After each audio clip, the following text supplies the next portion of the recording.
Vamos iniciar então o painel último da tarde, intitulado por Emoções, Participação Digital e Estado Social no Populismo e Antipopulismo. Para moderar esta sessão, Cristiano Gianola, do Centro de Estudos Sociais da Universidade de Coimbra, a quem dou a palavra. Muito obrigado pela organização, em primeiro lugar, desse evento não apenas tão relevante, mas também tão bem organizado. Nós estamos a começar com algum atraso e, por isso, sabemos que depois de nós também temos uma sessão muito importante que é o jantar e que acarreta toda uma logística que não queremos atrasar.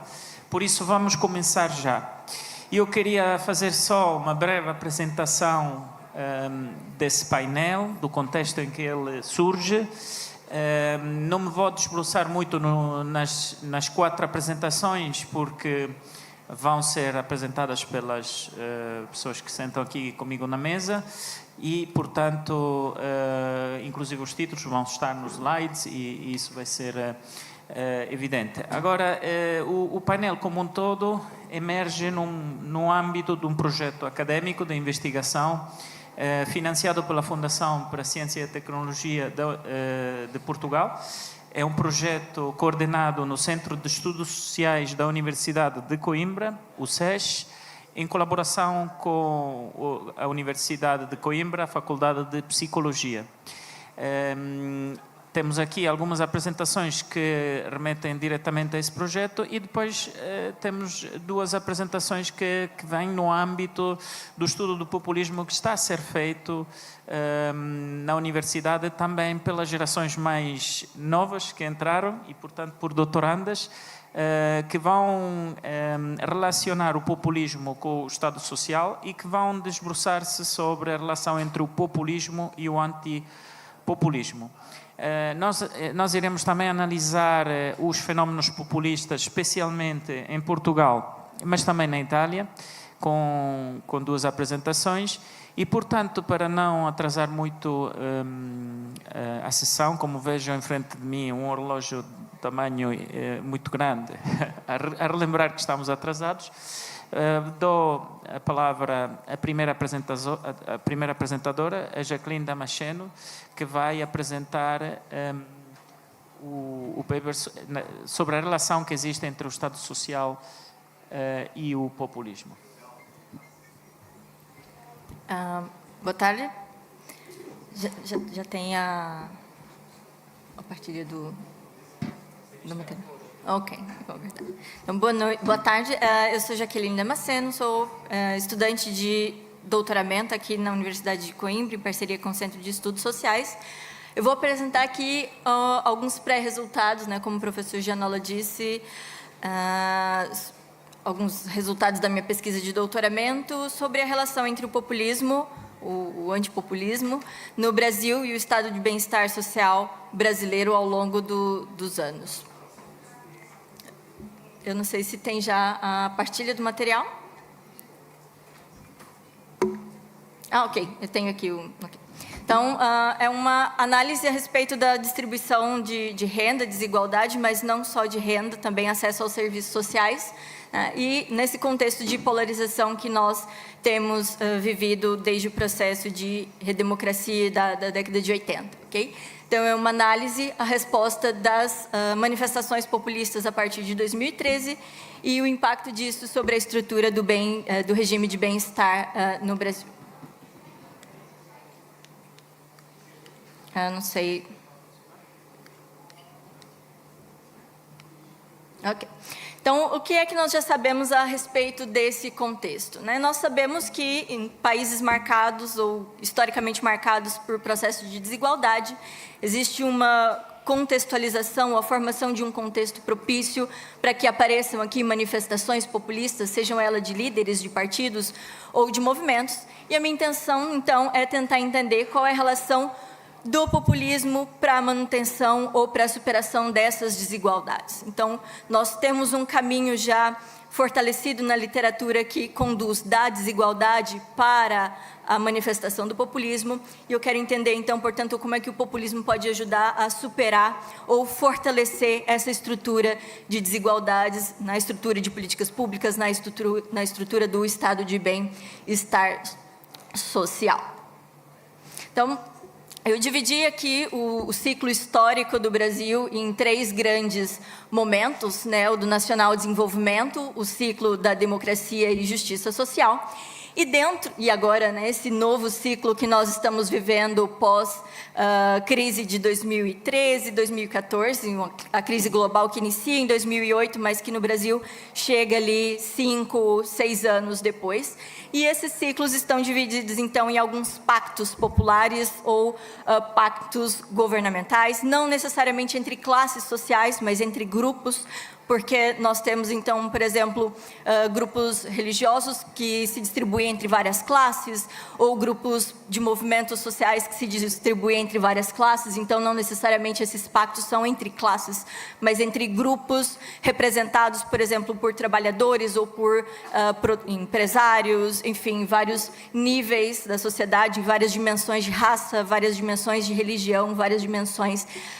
Então, esse processo de desenvolvimento e superação da desigualdade no Brasil, um país de desenvolvimento tardio, se dá por meio desses pactos, e a característica do processo de superação da desigualdade é muito marcado pelo pacto vigente no momento. Então, ali no primeiro ciclo, no ciclo do nacional desenvolvimentismo, nós tivemos um pacto nacional popular com um processo de identificação da nação, caracterizar a nação e superar esse histórico pós-escravidão, esse período da primeira experiência democrática que nós temos ali a partir do século XX, né? Então, bastante marcado por um institucionalismo muito grande, integração da nova classe trabalhadora que se formava, mas a partir de uma série de mudanças e uma série de estrutura na forma de pensamento e também da distribuição proporcionado por esse primeiro pacto, nós temos a partir de 64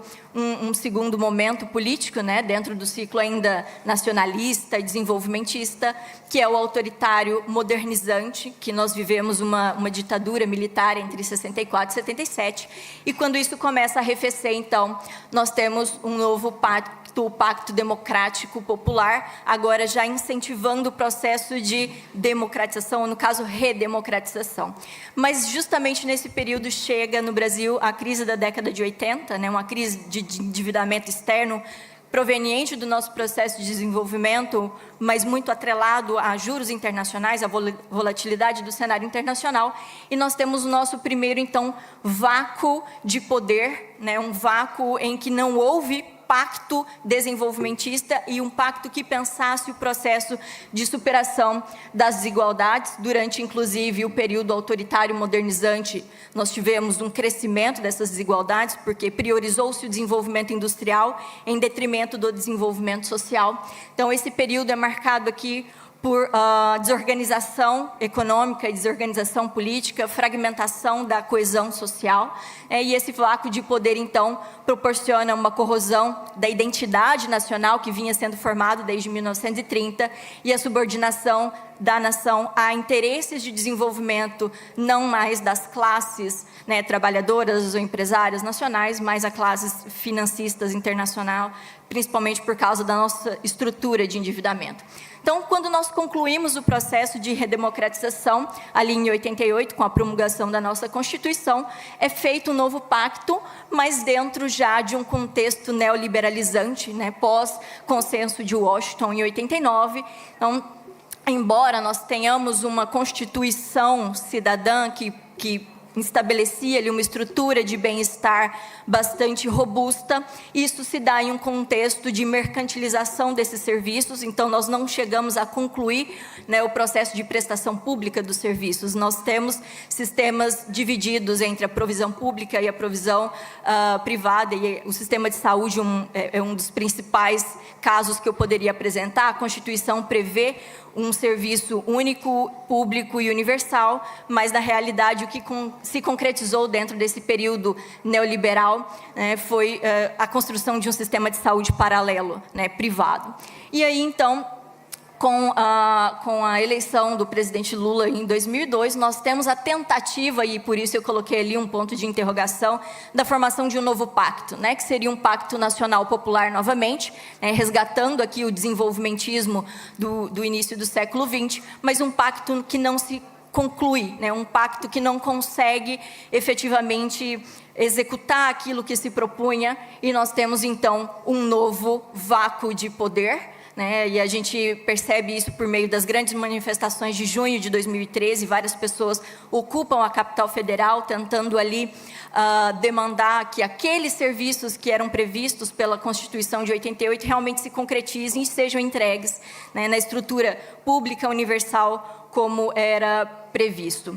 E talvez não por coincidência, esses dois períodos de vácuo de poder, eles são antecedidos por crises econômicas globais. Então, ali o primeiro vácuo de poder é antecedido, como eu havia dito, né, pela crise da década de 80, e em seguida nós temos manifestações populares, e o maior exemplo, né, o maior caso que eu posso mostrar são as diretas já, as campanhas pela democratização, e novamente com a crise global de 2008, nós temos as manifestações de 2013, e na sequência dessas duas, né, desses dois eventos, crise e manifestações populares, nós temos, como eu disse, não por coincidência, a eleição de dois presidentes, né, líderes do executivo, reconhecidamente populistas, e nos dois casos populistas de direita, né, conservador, mas não autoritário, e o segundo conservador e também autoritário. E isso criou no Brasil talvez uma mentalidade, uma rejeição muito grande àquilo que nós entendemos como populismo, mas como já foi dito e discutido aqui mais cedo, a gente não pode confundir populismo com extremismo. Por quê? Em outros momentos históricos, nós também tivemos outros populistas que não eram populistas autoritários. Aliás, o Vargas foi inicialmente, mas depois foi eleito em 50. Nós tivemos o Lula, que não é reconhecido pela literatura acadêmica como um populista típico, né? Nós, cientistas, gostamos de criar caixinhas e, geralmente, encaixar, né, os casos da história real. Nem sempre é tão branco no preto, nós vivemos aqui numa área cinzenta, porque grande parte dos desenvolvimentistas caracterizam o Lula não como um populista político, mas alguém que se utiliza de ferramentas do populismo econômico, principalmente o populismo fiscal e o populismo cambial. E aí existe um grande debate na literatura, será que nós podemos realmente chamar as políticas fiscais, as políticas de desenvolvimento relacionadas ao câmbio de populismo? E por causa disso, né, esse debate se coloca e ainda não foi resolvido. Será que realmente a gente pode caracterizar esses dois líderes como populistas, ou eles eram políticos do estilo tradicional que utilizaram algumas ferramentas, alguns instrumentais que são típicos do populismo? O que a gente consegue afirmar definitivamente que foram períodos de políticas progressistas, né? Nós conseguimos evoluir, são dois períodos de grande redução das desigualdades. Então, nós não podemos associar o populismo no Brasil exclusivamente ao conservadorismo ou extremismo, nós precisamos fazer essa diferenciação, e é isso que eu tenho tentado desenvolver aqui com esse projeto. Nós tivemos ainda o período militar e o período do Fernando Henrique Cardoso, que efetivamente não foram populistas, são políticos, cada um do seu viés, um pouco mais autoritário, né, o outro mais burocrático, que também vão utilizar dessas ferramentas julgadas aqui como populismo econômico, né, políticas fiscais e uma política cambial, e nem por isso nós os classificamos como populistas. Então, a gente coloca o questionamento, né, e aqui eu trago uma citação do Aslanides, que coloca a discussão, a problematização, né, de fato, o que é populismo e o que não é populismo, até que ponto não é um viés normativo ou um viés regional ou um viés de política pública, e o contexto neoliberal tende a associar todas as políticas fiscais expansionistas, todas as políticas cambiais protecionistas a populismo por causa da carga negativa do conceito. Então, talvez seja nosso papel enquanto cientistas problematizar, dentro desse contexto neoliberal, neoliberal, será que talvez tudo aquilo que seja progressista não tem sido associado ao populismo de esquerda? Então, é o nosso espaço de questionamento. Então, as consequências dessas associações geralmente é uma confusão de conceitos, uma confusão relacionada principalmente à negativização desse conceito. E aí eu trouxe até aqui uma citação em vários momentos que inclusive se encaixam no caso brasileiro. O populismo ele tem sim contribuições positivas em alguns contextos, né, principalmente nesse processo que o Brasil viveu de redemocratização ali na década de 80. E a minha conclusão é essa: a história já demonstrou que em vários momentos líderes, movimentos, partidos populistas conseguiram sim ser bem efetivos em promover políticas progressistas, né? E talvez, então, o que a gente precisa, na verdade, não é superar o populismo, mas sim o extremismo, mas baseado numa coalizão, né? Seja de classes, seja de grupos sociais, não necessariamente atrelada às classes, mas fortalecer a identidade nacional, fortalecer os interesses e ter consciência de um futuro comum, né? Se eu sou empresário, se eu sou classe trabalhadora, se eu sou burocrata, todos estamos dentro do mesmo país e o futuro e o sucesso do desenvolvimento desse país no futuro atinge todos esses grupos de forma transversal.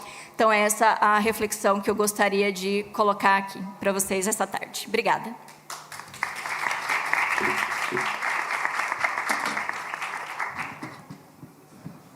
Muito obrigado, Jacqueline.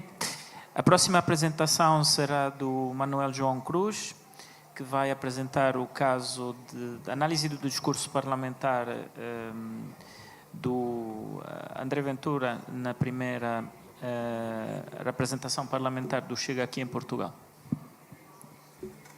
Teste. Boa tarde, o meu nome é Manuel João Cruz, como o Cristiano introduziu, sou investigador de Centros Sociais da Universidade de Coimbra e sou doutorado em Ciências da Comunicação. E o que venho apresentar aqui hoje é uma secção de análise da minha tese de doutoramento que se foca nesta construção do espaço e tempo populistas, com um especial foco nas intervenções parlamentares do André Ventura, na 14ª legislatura portuguesa, que é o primeiro momento em que o André Ventura e o Chega chegam ao poder e têm representação parlamentar. A proposta é esta. O Chega, o André Ventura, o Chega, cria um espaço e tempos populistas que estão bem definidos, mas são algo ambíguos, são algo flexíveis ou instáveis. E que isto leva a algumas fragilidades identitárias que podem levar a alguns problemas às democracias contemporâneas, ou à democracia contemporânea. O enquadramento teórico. Isto é, o espaço e tempo está ligado com as narrativas. Eu tenho uma abordagem muito ligada ao literário quando abordo a narrativa. O que eu faço, então, é pego neste turno, neste narrativist turn, a viragem narrativista, e tento aplicar e tento ver qual é a história que o André Ventura está a contar ou que pretende contar nas suas intervenções parlamentares. Um enquadramento teórico principal tem a ver com Genet, vai a Ricoeur, vai a Prinsenbal, mas foca-se principalmente na proposta narrativa de Marie Laure Ryan, que diz que a narrativa envolve a resolução de conflitos, a experiência humana, relações interpessoais. Ela oferece aqui uma definição que uso e gosto bastante, e adoto e cito bastante também, que se afasta do que entendemos atualmente pelo que é narrativo, ou o que é narrativa. Em vez de usarmos a narrativa como um conjunto de ideias, de teorias, de argumentos, etc., focando no literário, focando na história, Marie Laure Ryan diz que a narrativa é simplesmente um discurso que transmite uma história. E esta história é composta por estas 4 dimensões: a dimensão espacial, a temporal, a mental e, por último, a formal e a pragmática. A espacial e temporal é na qual eu me foco, que é a construção do tempo e do espaço, mas podemos argumentar que uma narrativa, uma história, precisa de todas as 4 dimensões. Precisa não só de construir um mundo, um espaço, precisa não só de construir um tempo, que está sempre associado ao espaço, é impossível dissociar os dois, pelo menos a nível concreto, mas também precisa de apresentar uma dimensão mental, algo que se refira à experiência humana e ao conflito humano. E, por último, a formal ou pragmática, que tem a ver com a tellability, o facto de estarmos a contar uma boa história ou não, se a história transmite algo significativo para a audiência ou não. Isto é bastante interessante, mas aqui não vou prolongar. Depois, se quiserem ler Marie Lorraine, estão à vontade, que ela é uma excelente autora, que eu admiro muito. Pronto. Para fazer isto, o que é que eu tenho que presumir? Algumas assunções, alguns pontos de partida. Eu tenho de assumir o André Ventura, o líder do Chega, como sabem, como um narrador, é um orador-narrador, é alguém que está a contar uma história, que nos está a contar uma história.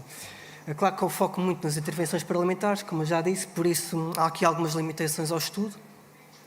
De qualquer maneira, é legítimo e é válido assumirmos que cada vez que ele, não só ele, mas cada vez que os políticos falam, mas especialmente André Ventura, ele não está só a falar por falar, está realmente a contar uma história, nem que seja a nível cognitivo, a partir de pistas discursivas que remetem mais ou menos abstrato ou concretamente para algum tipo de narrativa.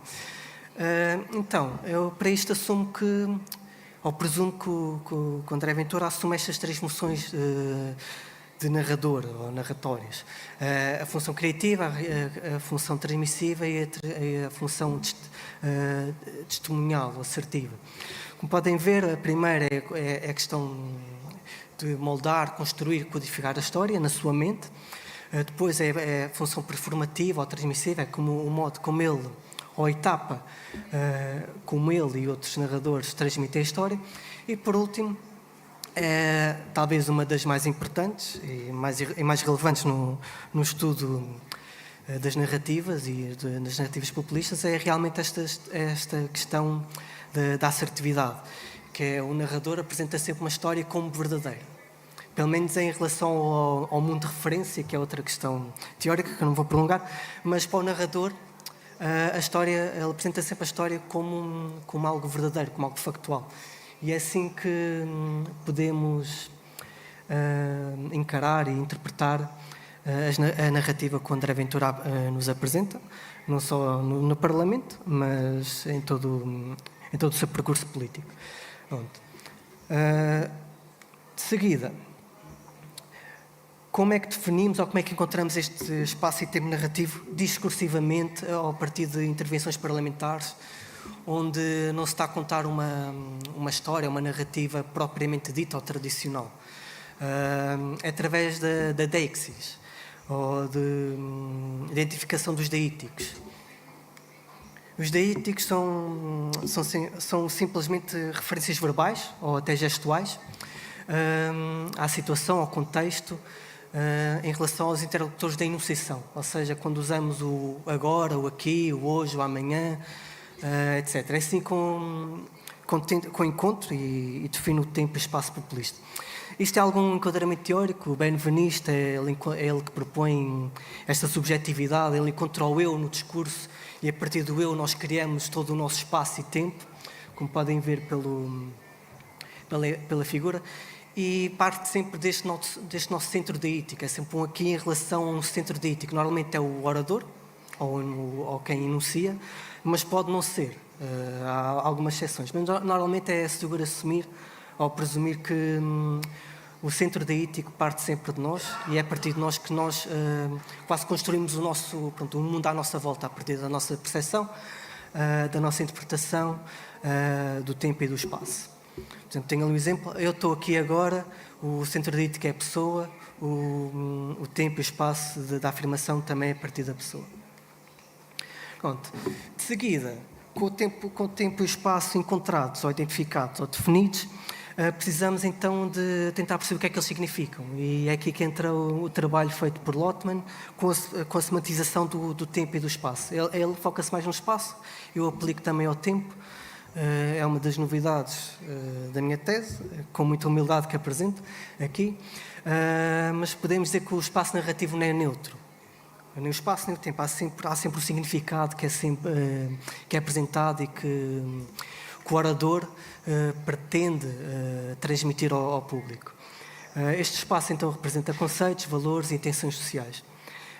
O mesmo se aplica ao tempo e é a partir daqui que conseguimos realmente ver como é que a construção do espaço, esta construção temporal e espacial, o que é que realmente transmite, o que é que procura significar. Por exemplo, podemos dizer que os espaços narrativos para os nós populistas, se pegarmos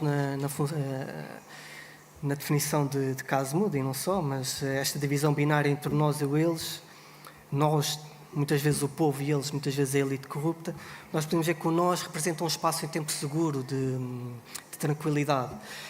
E o eles, as elites, é sempre um espaço-tempo difícil, perigoso, etc.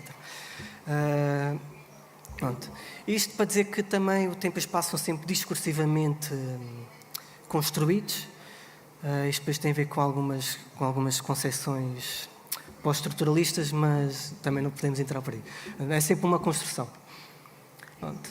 Eu aqui trouxe alguns exemplos que não são de André Ventura, mas para fazer já aqui algum ponto de referência, quase um controle. Podemos ver aqui as campanhas eleitorais, a campanha eleitoral dos Estados Unidos, dos democratas e republicanos, e no geral, isto não é sempre, claro, mas no geral podemos ver que a direita, os republicanos, parece que têm sempre um pé no passado. É o Make America Great Again, o Great American Comeback. Há sempre um recuperado um passado, the good old days, etc. A esquerda, normalmente nos slogans, neste discurso político, tem sempre um olhar mais para o futuro. A change, a future, change we need, our best days still lie ahead. Claro que isto não é 100%, não é assim, nem é linear, mas no geral acredito que se possa fazer aqui esta questão. Pronto, isto para dizer que isto não acontece, esta separação entre passado e futuro, não acontece com André Ventura, pelo menos a nível de cartazes, pelo menos que eu tenha visto. Claro que este não foi objeto do meu estudo, mas eu não fiz aqui uma grande sistematização, mas creio que no geral podemos dizer que o André Ventura, pelo menos a nível de campanha, foca-se nestas questões da corrupção, do crime, da subsidiodependência, etc. Sem nunca criar um passado ou um futuro sólidos ou bem definidos. E sem isso também, sem grandes sistematizações, sem grandes significâncias temporais ou espaciais. No entanto, nas intervenções parlamentares, nós temos aqui questões interessantes. Claro que isto é só na 14ª legislatura, mas ele cria sempre um espaço, ele começa sempre os discursos, intervenções com a criação do espaço. Estamos aqui hoje, neste dia, ou vou trazê-la de volta para Portugal, o senhor disse-me aqui, ontem, etc. Ele cria sempre aqui um espaço e tempo bem definido. Até a nível gestual consegue criar. Aqui ele está na imagem da direita, ele está a construir a bancada do governo, na altura o Partido Socialista, e na segunda ele está a fazer assim, a apontar para o Bloco de Esquerda, para a bancada do Bloco de Esquerda, quase com desdém. Aqui podemos sematizar o afastado, quer dizer, o mau, o corrupto, e aqui o que está próximo, o governo, em relação a ele, também é um pouco, também está corrupto. Também quer dizer uma sematização negativa. Pronto. No entanto, o discurso dele, definido temporalmente, tem aqui é muito focado no presente. Como podem ver, o azul é presente. Vai algumas vezes ao passado e raramente vai ao futuro. No entanto, o que é engraçado, ou o que é interessante, o que eu trago aqui, é que o presente e o passado, nestas intervenções parlamentares de André Ventura, são sempre disfóricas, são sempre negativas, nunca são construídas de modo positivo, nem de algum modo otimistas. O mesmo acontece com o futuro é construído na sua maior parte das vezes como disfórico também, e raramente com otimismo, mas apenas o Chega, o André Ventura conseguiu chegar ao poder. Pronto. Isto é um dos resultados da minha análise, realmente que o passado e o presente são sempre negativos. Já não se verifica aquilo que acontece, por exemplo, nas campanhas americanas. Pronto. Eu aqui defino a sintaxe populista, também indo buscar inspiração ao literário. Podemos dizer que a narrativa populista de André Ventura começa sempre por uma descrição, há uma causa, há uma ação e depois há um desfecho. Isto é muito o contexto literário, é interessante. Pronto, eu trago aqui isto, talvez para possível discussão. E aqui, para concluir, podemos dizer que o André Ventura, ou Chega, usa o discurso para criar estas oposições entre o que está próximo, que é decadente, e o distante, que às vezes é aspiracional, mas só às vezes. Pronto. O passado é sempre pessimista, o presente é sempre pessimista, o foco é sempre no presente, o futuro é incerto, há aqui oscila entre o otimista e o pessimista, e depois há a questão também da inevitabilidade, de que a passagem do tempo, esta construção temporal, vai ajudar o Chega, vai ser otimista para o Chega e mau para o socialismo, para o Partido Socialista. Pronto. E por último, nestas intervenções parlamentares há uma ausência de nostalgia e a recuperação do passado glorioso. Eu sei que isto é muito polémico e às vezes controverso e poderá ser muito discutido e debatido, mas realmente nestas intervenções parlamentares eu não encontrei esta questão discursiva do referência ao Quinto Império, devemos voltar ao passado e que naquele mito do Good Old Days. Obrigado. Muito obrigado, Manuel. E passamos agora pela terceira apresentação, Maria Teresa Torres, e quero também informar que ao fim das 4 apresentações, obviamente teremos um espaço para perguntas, debates, comentários. Portanto, certamente terão perguntas já para as primeiras apresentações feitas. Por favor, não as esqueçam e depois iremos tratar delas. Boa tarde a todos. Bom, como anunciado, meu nome é Maria Teresa Torres, eu também trabalho no âmbito do doutoramento, sou aluna do SES, em parceria com a Faculdade de Economia, e hoje eu trago a minha apresentação com recorte do caso brasileiro, ou seja, é intitulado Um antipopulismo à moda brasileira. O que a gente tem aqui é um sumário que eu vou trazer o contexto que vai ser dada a abordagem. Inicialmente, a gente traça algumas construções antipopulistas, ou seja, o que a gente tem na teoria antipopulista e como a gente faz o recorte disso.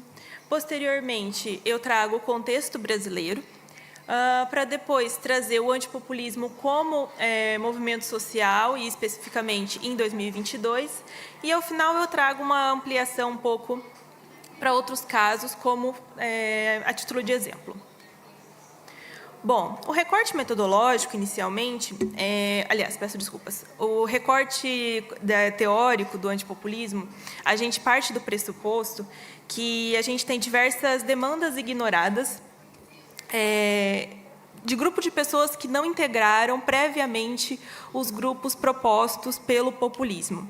Ou seja, nós temos ali alguma formação de alguns grupos dentro do populismo, mas, ao mesmo tempo, tem pessoas que não as formaram, ou seja, não as integraram.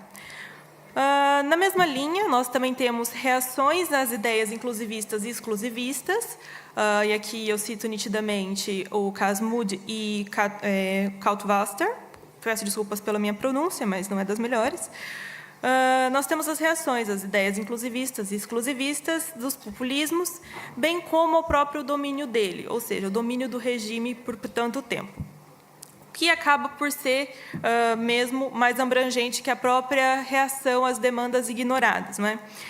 Consequentemente, nós também temos o antipopulismo lido como um discurso político, ou seja, a minha base aqui teórica é buscada em Laclau e Mouffe, de 1985, em Hegemonia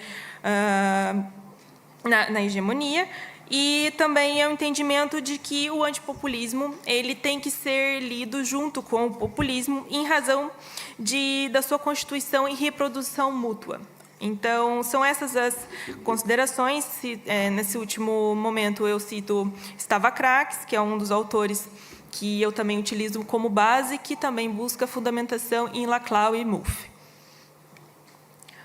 Bom, nesse sentido, a gente traz o contexto brasileiro. Como muito bem anunciado pela Jaqueline, não vou me alongar tanto aqui, o histórico é bem desenhado por ela. Nós temos a coexistência, né, de vários populismos de esquerda no Brasil. E consequência disso, né, e principalmente aqui eu faço mais precisamente os recentes casos, que é o caso do governo Lula I, governo Lula II, Dilma I e parcialmente o Dilma II, em razão do impeachment. Eles trouxeram as demandas conservadoras que foram se acumulando e acabaram por eclodirem, né, ou emergirem numa eleição de um político nitidamente de direita, não é? E de direita radical. Então, o que acontece é que diversas demandas conservadoras insatisfeitas, e aqui a gente pode elencar como, por exemplo, a rígida política contra o desmatamento, nós podemos elencar diversos auxílios sociais, enfim, essas questões que eram amplamente divulgado e amplamente proposto pelo governo, que acabou ocasionando as insatisfações das demandas conservadoras e um líder muito aproveitou, né, desse viés e acabou por emergir na sua eleição, que foi o Bolsonaro em 2018 e 2022. Bom, o governo bolsonarista, ele acabou, ele é um governo que foi exclusivista, mas também ele encontrou a pandemia do Covid-19, o que acabou por acentuar. Foi um fator extremamente acentuador das próprias ideias exclusivistas e teve uma repercussão muito negativa, principalmente em razão disso. E, enfim, todo mundo sabe o que o Bolsonaro falava ou deixava de falar, e acaba por trazer uma questão negativa e especificamente muito enviesada. Bom, a partir disso, e consequentemente, nós também temos, e é a razão dessa minha seta, né, como vocês podem perceber, que são consequências atrás de consequências, surgem grupos novamente que reagem ao governo por meio de reivindicações de demandas ignoradas, ou seja, pessoas que não integraram os grupos formadores do governo bolsonarista, do populismo bolsonarista, ele acaba por reagir. A consequência disso é que nós tivemos a alternância de um governo populista, de direita, por um governo populista de esquerda, ou seja, um governo populista de direita do Bolsonaro, foi trocado por um governo populista conhecido por ser de esquerda, com um discurso nitidamente antipopulista. E é aqui que a gente vai conhecer o que eu chamo de discurso antipopulista do governo Lula, 3, no caso. Aqui eu chamo a atenção, principalmente, pelos movimentos sociais que desencadearam na eleição do governo Lula 3. Quando eu falo do governo Lula 3, eu ressalto que é 2022 a 2026, e eu ressalto principalmente ali onde a gente pode perceber os partidos e movimentos, e, enfim, organizações que são filiadas e que pediram o fora Bolsonaro. Ressalto o PSDB, que é um azul, que está aqui bem no cantinho, com um tucano, né, uma ave aqui em cima. Esse foi um partido que sempre foi e conhecido por ser opositor ao PT, ou seja, o partido do Lula. Então, aqui a gente pode perceber que houve uma aliança dos dois, inclusive o vice-presidente do Brasil já foi concorrente, opositor do Lula em eleições passadas. Então, aqui a gente vê nitidamente uma aliança, e eu vou explicar depois a razão de tudo isso, como que se deu isso e o porquê que se deu isso. Bom, o antipopulismo por movimentos sociais que eu trago aqui. como o nome diz, né, intuitivo, é um antipopulismo impulsionado por movimentos populares que são chamados a combater as ameaças populistas. Ele tem uma natureza social e cultural, ou seja, ele nasce em razão de uma falta de resposta institucional. Ele prospera de uma forma polarizante e divergente. Em razão disso, ele é mais focado no social, ou seja, ele é capaz de produzir uma identidade social, não é? Em razão disso também, as emoções são maioritariamente positivas, não é? Nós temos aqui também a atuação das redes sociais e outros elementos que favorecem muito isso, principalmente na questão das identidades sociais. A utilização da rede social é muito relevante nesse sentido de produção de identidade social. É o que a bibliografia tem nos dito, principalmente. E aqui, depois, eu elenco a questão dos movimentos sociais no Brasil em 2022, o antipopulismo. E por que eu trago? Porque tiveram aspectos que são específicos, como é uma reação sociopolítica ao populismo exclusivista do Bolsonaro. Ele trouxe o antipopulismo nos movimentos sociais, ele trouxe uma característica que as pessoas buscavam a união e a reconstrução. E, com base nisso, com base nessa esperança, ressalto, esperança, um sentimento, aliás, uma emoção muito positiva, uma emoção que causou a mobilização e o recrutamento.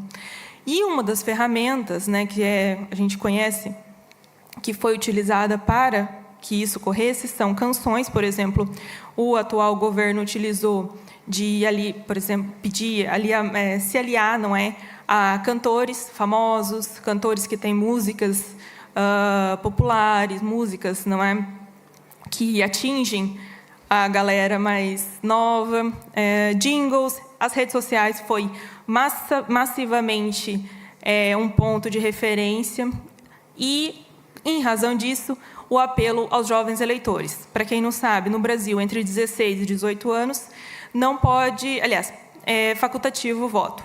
E foi exatamente nessa faixa etária em que se focou muito o atual governo na tentativa de reeleição, que aparentemente a gente pode dizer que foi frutífera. Bom, também teve um resgate de pessoas deixadas à margem pelo governo anterior, que eram apoiadores ou que não eram apoiadores necessariamente do líder político Lula.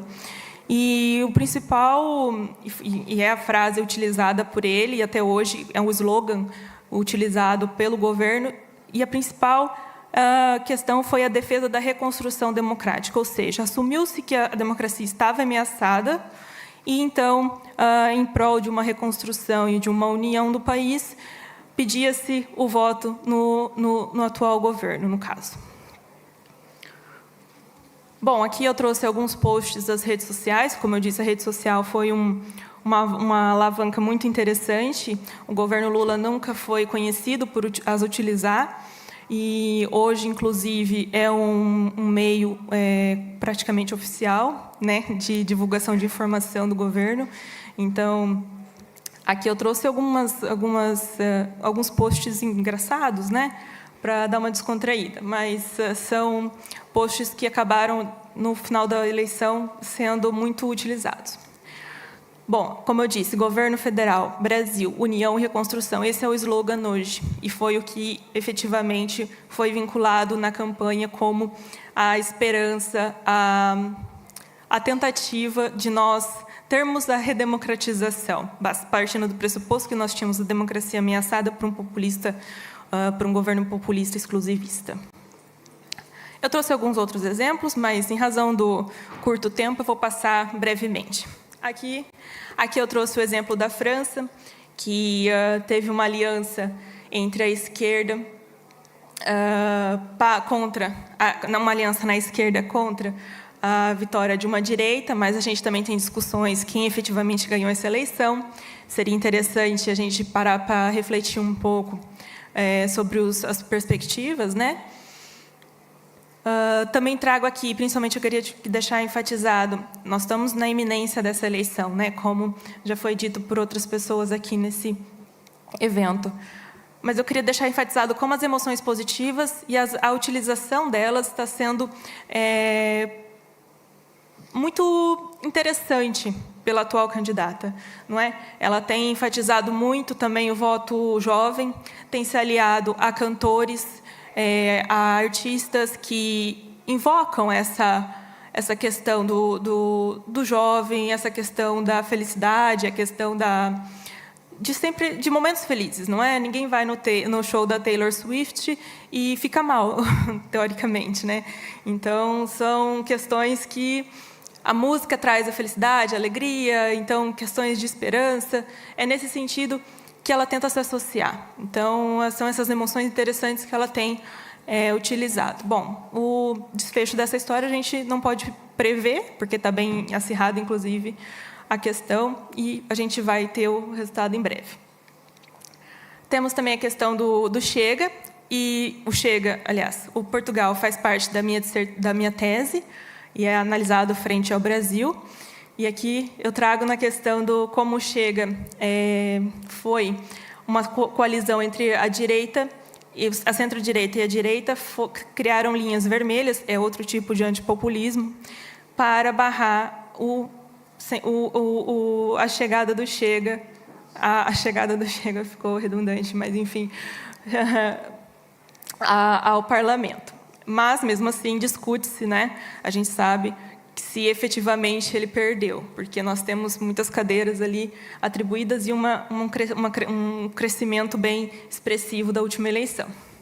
Também temos as eleições municipais, que estão ali na iminência no Brasil e que fazem parte do nosso radar antipopulista, principalmente na cidade de São Paulo, que é uma cidade expressiva, que a gente precisa ter em consideração dentro do cenário democrático, não é? Eu agradeço a presença de todos e estou aberta a questionamentos no final. Muito obrigada.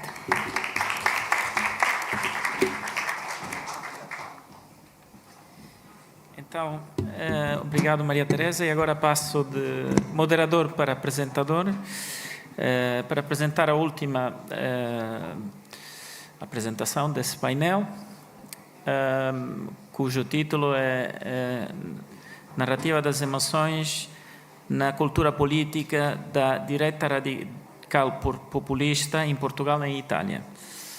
É um trabalho em coautoria com o Manuel Cruz, que já conhecem, e a professora Lisete Mónico, da Faculdade de Psicologia da Universidade de Coimbra. Essa investigação, como todas, fazem parte desse projeto de quem falei, o projeto ANPOP. Não vou aqui debruçar-me muito sobre o projeto, tem aí um QR Code e um link, e podemos eventualmente também trocar impressões mais tarde sobre isso. E durante essa apresentação gostava de falar de um estudo que acabamos de publicar, cujo QR Code também está aqui nesse slide, passando em revisão a sua proposta de investigação, os métodos que usamos e a heurística da narrativa das emoções, a análise dos dados e chegar a algumas conclusões sobre isso. Como sabemos e como foi já bem argumentado hoje, nós observamos um aumento da erosão democrática e, ao mesmo tempo, uma emergência do populismo, especialmente na Europa, mas não só, populismo de extrema-direita ou de direita radical. E portanto, para nós era importante compreender porque é que as pessoas votavam para esse tipo de fenómenos. E para fazer isso decidimos de entrar mais na dimensão das emoções, não porque achamos que seja prevalente, mas porque achamos que seja tão importante como a dimensão racional, e todos juntos proporcionam a cognição humana. E avançamos com uma revisão da literatura, onde vimos que na literatura do populismo, sobre o populismo, ele é entendido muitas vezes como um espectro pela democracia. Esses já são textos bastante clássicos, como uma sombra, mas a literatura também se tem desbruçado sobre o populismo como uma dimensão da política que permite um engajamento democrático, portanto, que favorece uma ativação, se nós queremos, da população relativamente a assuntos sociais. E aqui me refiro em particular ao pensamento da Escola de Essex, inaugurado por Ernesto Laclau. E quisemos também ver o que é que se estudava já dentro da literatura relativamente às emoções, e o que encontramos foi um foco prioritariamente nas emoções negativas e, sobretudo, no lado ou da oferta ou da demanda, sobretudo do lado da oferta, ou seja, das lideranças políticas. E o que nós achamos é que existe uma narrativa entre a oferta e a demanda, ou seja, as lideranças políticas e a população, pelo qual esses fenómenos conseguem vincar. E, portanto, queríamos fazer esse estudo e analisamos, assim, o populismo com uma metodologia que foi inaugurada recentemente por um linguista espanhol que se chama Manuel Alcántara Plá, usando as 3 dimensões do professor Casmude, que foram apresentadas antes, portanto, o povocentrismo, o antielitismo e o antipluralismo, para focar na categorização da informação, e queríamos ver qual era a cultura política dos partidos de direita radical, seja no lado da oferta, ou seja, das lideranças, seja no lado da demanda, ou seja, do povo, se assim queremos dizer. Usamos, portanto, uma metodologia mista, fizemos um questionário com perguntas que vou mostrar de seguida, onde perguntamos às pessoas fizemos várias perguntas sobre essas categorias que vêm agora no slide, portanto, o sistema democrático, estruturas de poder, a diversidade étnica, a história política, o papel dos mídias, isso em relação ao estado da arte na política daquele país. Como disse, paragonamos Itália e Portugal. Mas também fizemos perguntas sobre cenários, ou seja, perguntamos às pessoas o que é que elas sentiam, e não pensavam, mas sentiam, relativamente a cenários autoritário, onde houvesse um aumento da imigração e da diversidade, relativamente à anticorrupção e relativamente à securitização do Estado e ao uso do referendo. Portanto, testamos emoções positivas e negativas e fomos depois analisar também as entrevistas semi-estruturadas que fizemos a lideranças políticas a partir dessas mesmas categorias. E para isso a metodologia que usamos, que acabo de introduzir, inclui entrevistas a 14 deputados e deputadas dos maiores partidos da direita radical nos 2 países, portanto o Chega para Portugal, Fratelli d'Italia para Itália. E no survey nós recolhemos 1010 respostas válidas em Portugal na campanha eleitoral, portanto durante a campanha eleitoral das últimas eleições nacionais, e 890 em Itália durante a campanha eleitoral pré-eleições nacionais de 2022. Portanto, nas últimas eleições legislativas nos 2 países.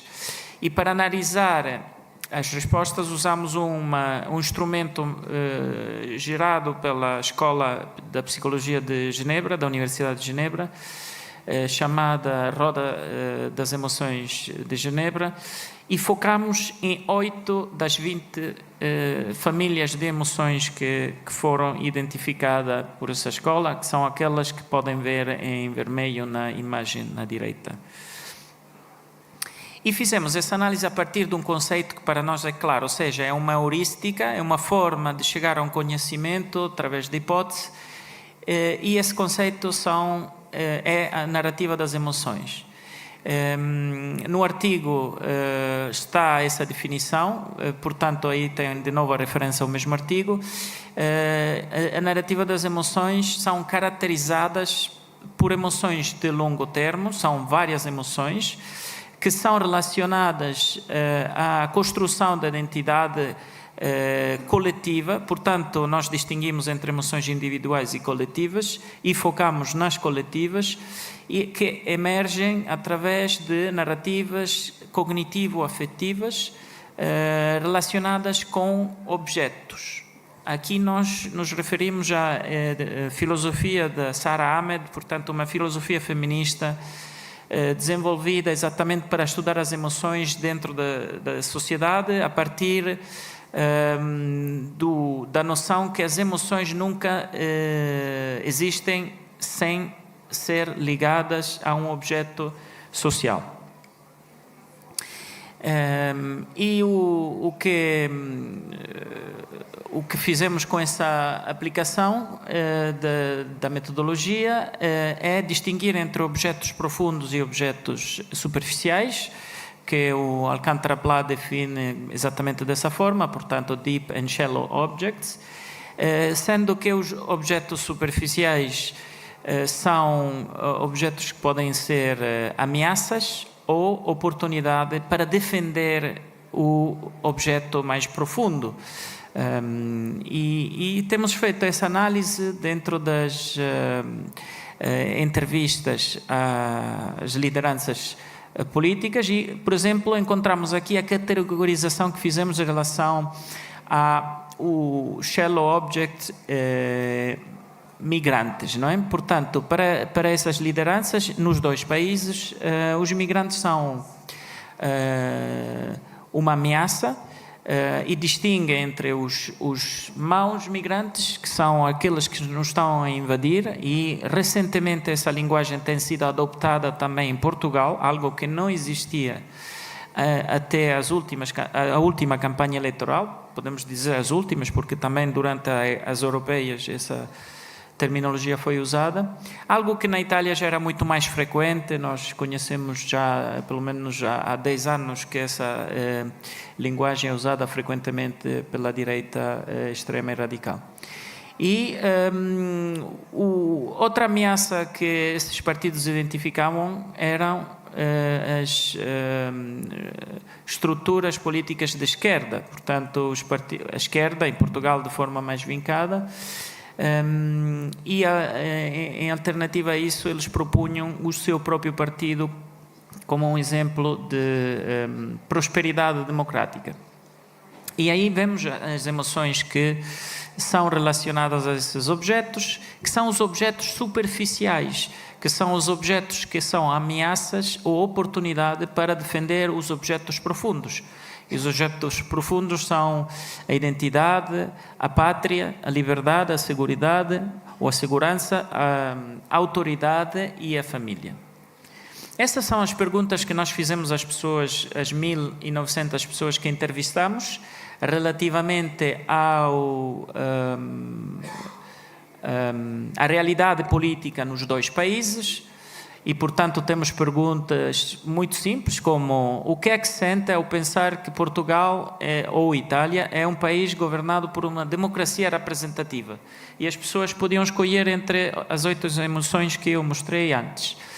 E por aí adiante. Aqui são todas as 12 perguntas que nós fizemos aqui, que revertem naquelas 5 categorias que eu mencionei antes, estão resumidas aí em cima no slide. E as respostas que tivemos são essas.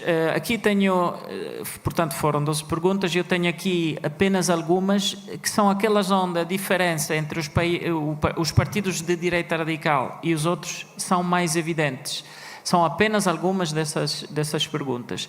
Aí nós vemos com um asterisco, dividimos as pessoas entre aquelas que votam e aquelas que não votam pelos partidos de direita radical. E aí distinguimos a Itália e Portugal, como vem das legendas. E, por exemplo, a quinta pergunta, onde se afirmava, porque é o estado da arte, que Portugal ou Itália são países multiétnicos, nós vemos que as pessoas que votam para a direita radical têm muito menos orgulho, muito menos alegria relativamente a isso, têm muita mais vergonha, tristeza e medo, como podem ver do gráfico. Por questões de tempo não vou entrar em todas as perguntas, mas podemos falar depois no debate.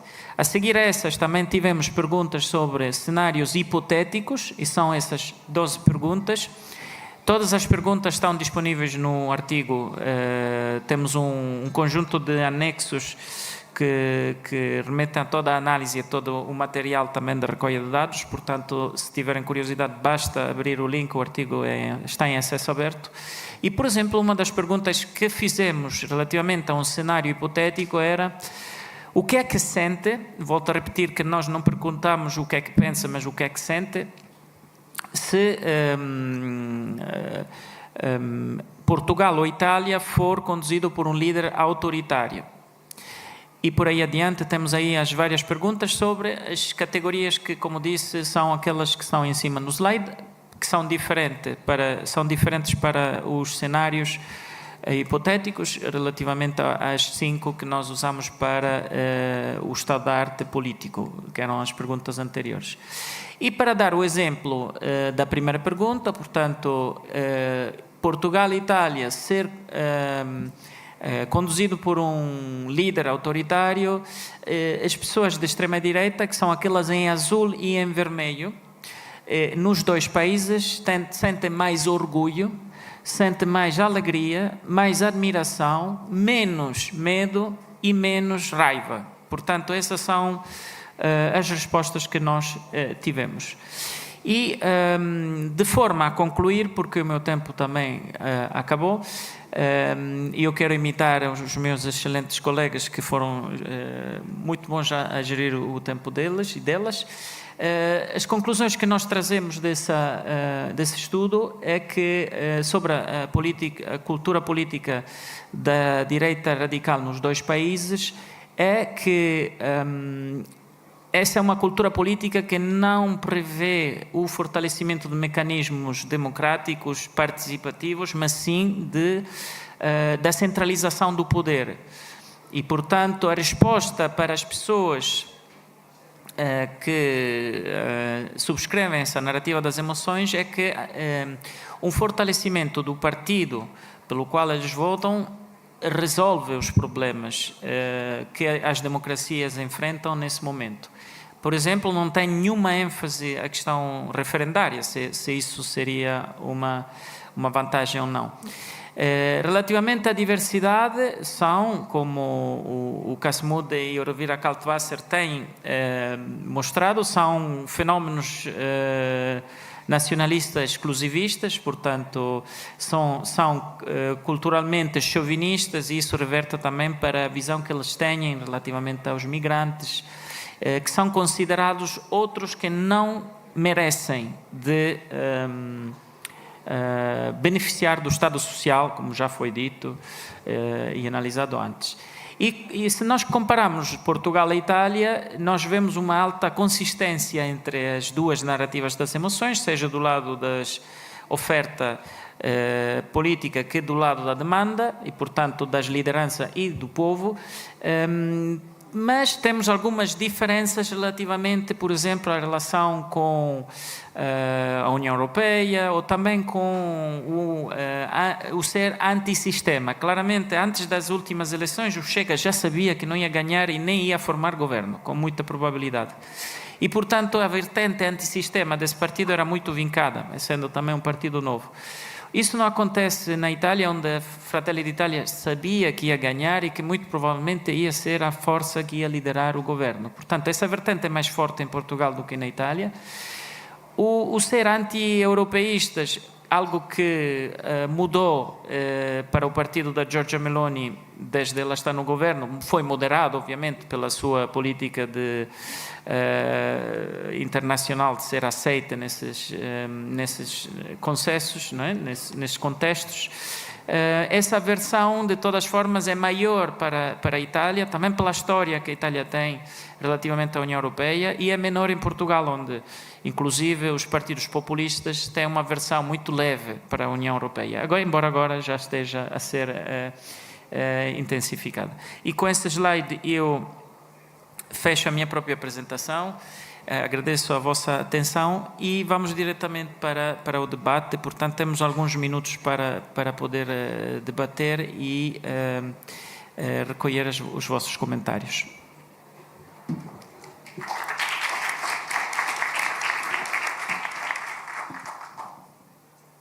Eu acho que na sala vamos ter microfones, temos aqui já alguns também para responder às perguntas, estão aqui as colegas, portanto, tenho uma luz muito forte nos olhos, mas acho que consigo ver as pessoas, portanto, quem quiser intervir é só levantar a mão. Obviamente podem fazer perguntas relativamente a todas as apresentações, mas também a mais do que uma, não tem que ser apenas a uma, e podem fazer também comentários para além de perguntas. Por favor, digam apenas o nome e... Boa tarde. Desculpa. Força. Boa tarde, eu sou Priscila, da Universidade Rural do Rio de Janeiro. Agradeço pelas apresentações. Queria fazer 2 comentários em relação aos colegas brasileiros. Achei super interessante a Jaqueline fazer aquela separação entre ciclos e pactos, muito interessante a abordagem. Mas, em relação aos 2 trabalhos, eu fiquei muito em dúvida sobre qual é a base que vocês têm usado para estabelecer de forma tão evidente a ideia de que os governos Lula são governos populistas. Assim, esse é um antigo debate no Brasil. Eu acho que, e eu não sei que tipo de categorização e caracterização vocês têm feito, porque, assim, em termos... É claro que isso apareceu na literatura, especialmente na literatura internacional, muitas vezes, mas há muitos anos tem praticamente um consenso no país de que, enfim, dentro da área que eu tenho acompanhado, de que, usando as categorias teóricas, eles não checam os boxes. Então, queria saber que categorias vocês estão usando para chegar a uma conclusão tão... incentiva, e também problematizar um pouco esse uso de populismo fiscal, populismo, porque isso é um termo que circula na imprensa, e que a imprensa, enfim, usa o termo da forma que ela quiser, né? Mas, enfim, um pouco abrir essa discussão e agradecer pelas apresentações. Muito obrigado pela pergunta. Eu não sei se há já perguntas relacionadas ou outras perguntas que queiram fazer. Se não houver, vamos... E não vejo mãos levantadas. E, portanto, eu diria de responder a essa pergunta antes de ver se há mais... Não sei se a Jacqueline quer começar e depois a Maria Teresa. Não. Meu ponto é justamente, seguindo a tradição da literatura, o Lula não é um populista definitivamente no conceito tradicional de populismo, nem no conceito midiático, nem no conceito científico. Meu ponto é, ele utilizou ou empregou políticas que a literatura desenvolvimentista, ou no caso neodesenvolvimentista, novo desenvolvimentista, como preferir, liderada ali pela escola do professor Bresser Pereira, costuma atribuir de populismo fiscal ou populismo cambial. Mas, novamente, meu segundo ponto, a utilização dessas 2 expressões conjuntamente, populismo econômico, é completamente anacrônico. Não é possível, dentro do conceito da estrutura científica, ou considerando o rigor científico, considerar que uma política fiscal expansionista, só porque é fiscal expansionista e assistencialista, ou que prevê a redução das desigualdades, é necessariamente populista, como o Aslanides apresentou.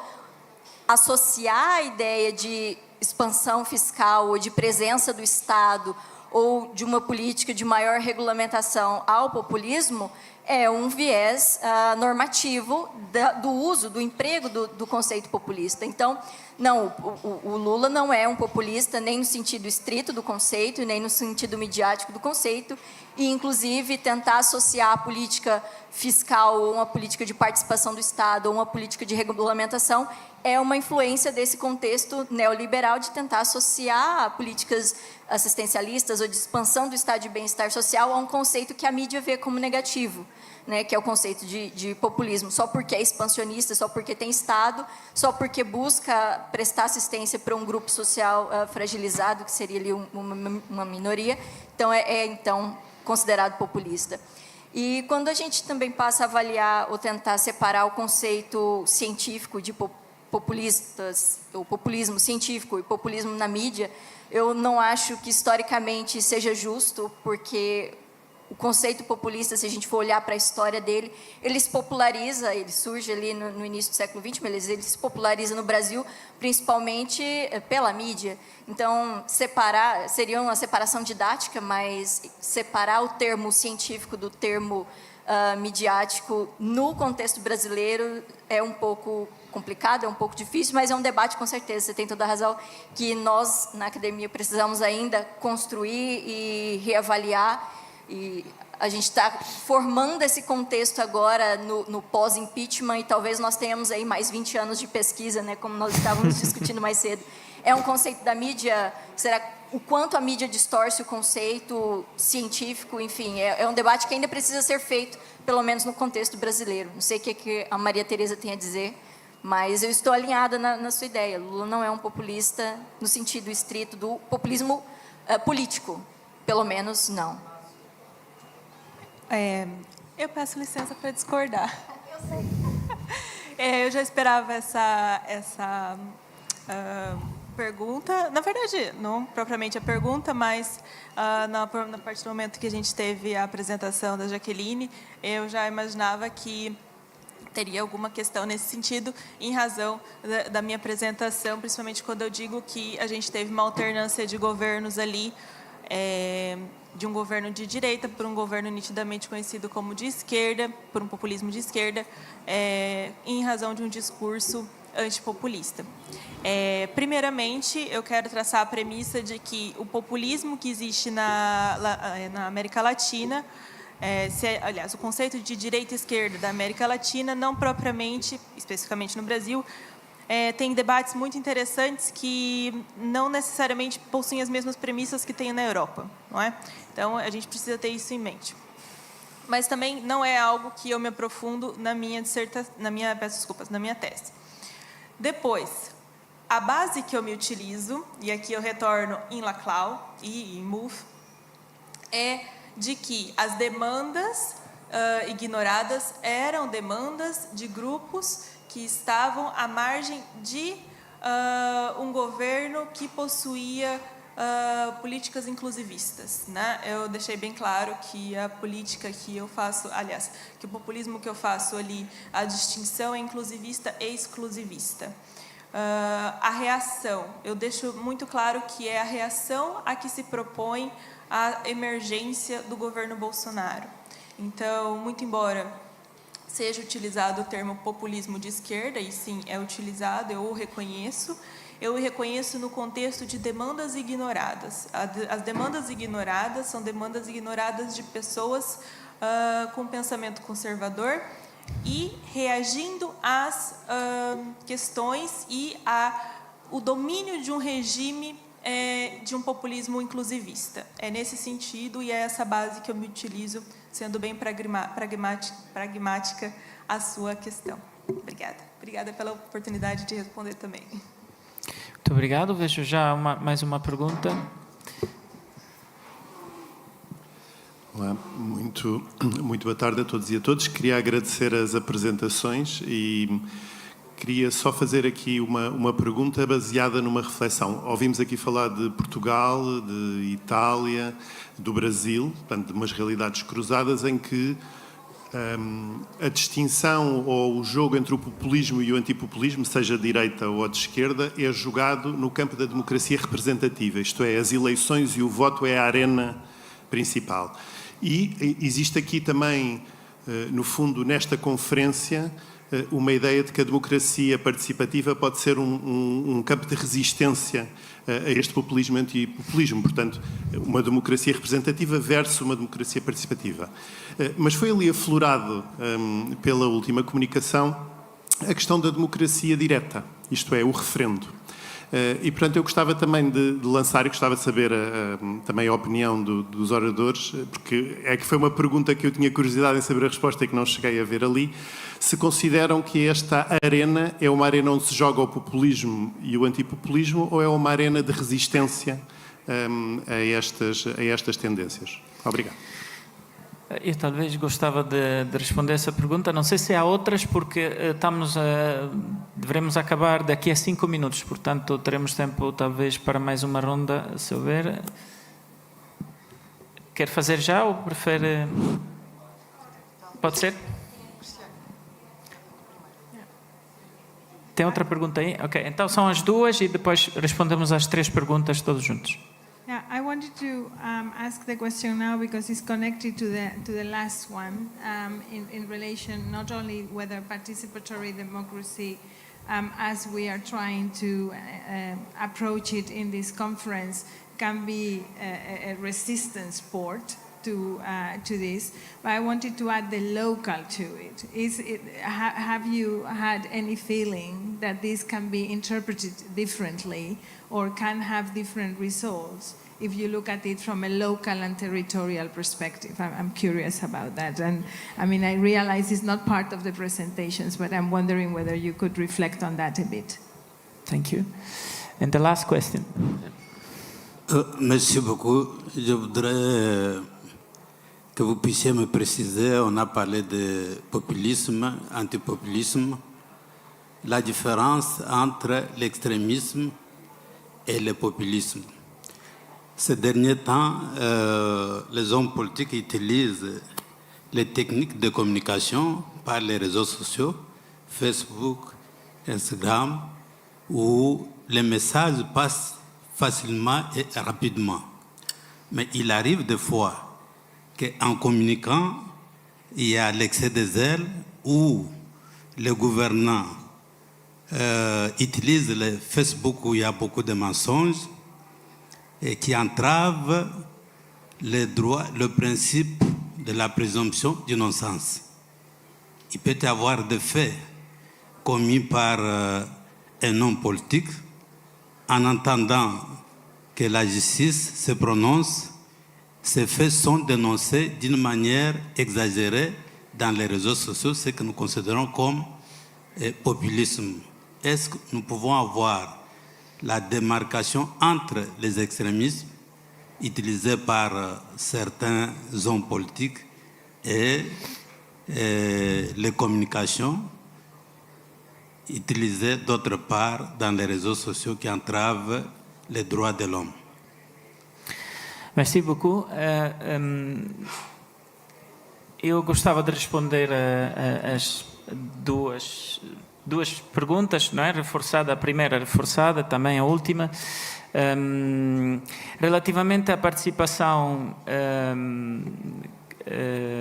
dentro de fenómenos populistas, nós temos que olhar mais à esquerda do que à direita. No projeto, e podem aceder também a esse artigo, está lá no website do projeto, nós temos uma investigação que foi feita, por exemplo, nos partidos Podemos e Movimento 5 Estrelas. Sabemos que o 5 Estrelas é um movimento não necessariamente alinhado à esquerda ou à direita, pelo menos no passado, agora mais. Mas a verdade é que esses dois partidos, num dado momento histórico, na década dos anos 10, eles manifestavam uma proximidade maior com a ideia de democracia, eles chamavam direta, de facto, porque queriam as duas entidades criar uma plataforma digital que permitisse às pessoas de participar diretamente, mas na medida em que entraram no Parlamento também criar uma interação entre as pessoas, essa era a intenção, e as entidades representativas, substancialmente.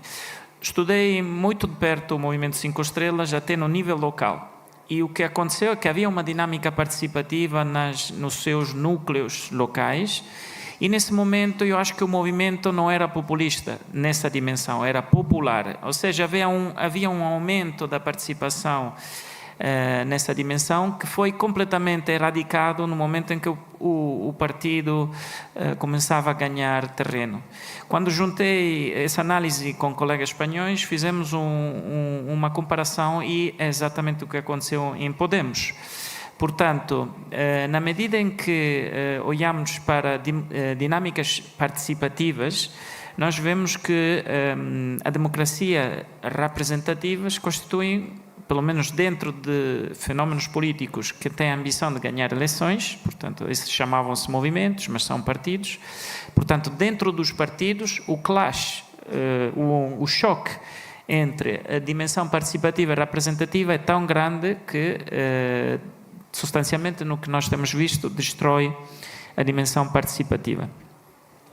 Relativamente à última pergunta, sobre a relação que existe, aí eu percebo a pergunta de um ponto de vista do populismo mediático e de como esta mediatização de casos jurídicos possa infringir direitos humanos, inclusive simplesmente de direito à defesa, não é? Defesa jurídica, e, portanto, pode destruir a reputação de uma pessoa, e nesse caso, é isso que eu entendo que o senhor queria perguntar relativamente ao autoritarismo.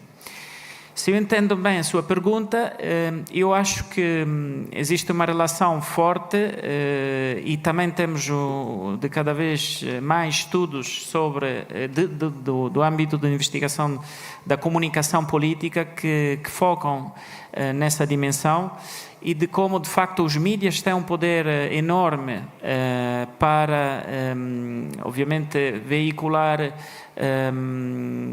noções moralistas, não é? De casos concretos, como podem ser os casos de que falava. Mas aí também entramos numa dimensão, aqui falava dos mídias sociais, mas entramos também noutra dimensão muito estudada, que é o uso das redes sociais. Só que a diferença entre os dois é que, no primeiro caso, falamos de um público generalista, que é acessível, por exemplo, pelas televisões, pelos jornais, e no segundo caso falamos mais do que os peritos da área da comunicação chamam câmara o quarto de ecos, echo chambers, câmara de ecos. Ou seja, onde pessoas que já têm a mesma ideia repetem o mesmo tipo de demanda. E essa é a dimensão mais usada pelos próprios partidos políticos, especialmente os partidos populistas, ou seja, a criação dessas câmaras de eco, onde as comunidades já concordam sobre uma determinada posição política e são repetidas de forma que todas as pessoas que se identificam com aquela visão política, de facto, comprem essa leitura dos fatos. E, portanto, sim, há uma relação muito grande e se falarmos do direito à liberdade de expressão como um direito humano também, estamos aí a ver a contraposição de direitos humanos. O direito à liberdade de se defender juridicamente, por um lado, e, portanto, da sua própria reputação não ser esmagada em praça pública, e do outro lado temos o direito sagradíssimo, por exemplo, por Elon Musk, que é o direito à expressão, que não pode ser interdito por nada ao mundo, e isso remete para a liberdade que ele dá ao X, ou seja, ao Twitter, de se falar de qualquer coisa sem travões. Portanto, os choques também existem entre os próprios direitos humanos e tudo depende das narrativas, como temos visto nesse painel, que se faz relativamente a eles. Eu não sei se os colegas do painel, que agradeço muito pela apresentação e a presença, querem concluir com os comentários finais, porque o nosso tempo está mesmo a acabar. Ok. Eu gostava só de concluir. Muito em jeito de conclusão, e em relação ao comentário do senhor, é que esta questão do populismo e das democracias representativas, deliberativas ou participativas vai muito à definição do próprio conceito de populismo. Isto também vai ao caso de podermos considerar o Lula populista ou não. Podemos, por exemplo, a partir de Laclau diz que o populismo é a articulação de exigências sociais, de várias exigências sociais que se formam uma cadeia de equivalências que desafiam as elites ou o status quo. Isto está basicamente a descrever a ação democrática, é uma lógica política, é quase a essência do que é a democracia. A partir daí podemos dizer que não só o Lula é populista, como todos os políticos são de certo modo populistas, porque articulam aqui várias exigências. Podemos perguntar se, a partir da definição de caso mude, o Lula é tão populista ou não. Já seria um pouco diferente na dimensão do anti-elitismo e do povocentrismo. Deixo isso para os colegas. No entanto, o populismo, como o próprio nome indica, podemos ser muito estritos neste sentido e fugir do pejorativo e do extremismo, e de que o populismo refere sempre ao povo, à soberania popular. Como o próprio nome indica, é o populus. É aquilo que quase a vontade do povo. No entanto, o que aqui está mais em causa realmente é a partir do momento em que estes fenómenos populistas deixam de ser democráticos, já deixam também de ser de populistas. Por isso podemos adotar esta postura mais rígida em dizer que o populismo tem sempre uma componente democrática, ou nuclear democrática, e quando deixam de ter já não são fenómenos populistas, já são outra coisa. E isto é uma distinção muito dura entre o que é populista e o extremismo, mas, no entanto, às vezes isto é necessário, especialmente na academia, onde temos que funcionar com definições concretas e operacionalizá-las, como caso também refere Sartori, que diz que nós temos de trabalhar com definições concretas e tudo não pode representar tudo e nada ao mesmo tempo, porque então as coisas perdem o seu significado. Muito obrigado. Então, damos por encerrada essa sessão e sabemos que o jantar já está pronto. Agradecemos mais uma vez a vossa participação e a organização dessa excelente conferência. Obrigado.